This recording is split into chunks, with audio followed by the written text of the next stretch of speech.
نتعافى ولو ببطء. ما كرهناهمش يبارطاجيونا جوج ديال التصاورتين، راه جوج من ولادنا ضموا نفسانيا الباع. السلام عليكم خوتي العزاز، كي صبحتوا على اي؟ نتعافى ولو ببطء. المهم اننا نتعافى من هاد الصل القاصحه اللي وقع لينا البارح.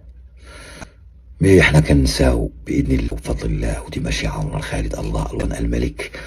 هي بغيت نقول ولا نسول الناس اللي عندهم اتصال دابا في هذا الوقت اللي كنلوح فيه هذا الفيديو مع المنتخب الوطني، ما كرهناهمش يبارطاجيونا جوج ديال التصويره ديال ولا فيديو ديال نائل اللاوي، غير باش نشوفو كيبقى. لان دابا راه الغصه غصتين، راه جوج من ولادنا ضموا نفسانيا البارح اللي هما دياز والعيناوي.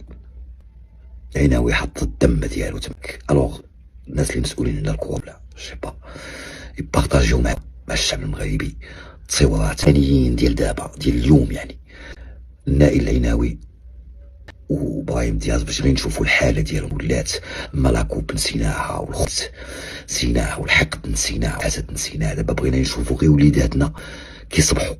الله يرحم الوالدين اللي يقدر ياخذ هذا القرار، وانا واحد شويه الامل في ان الحياه تستمر.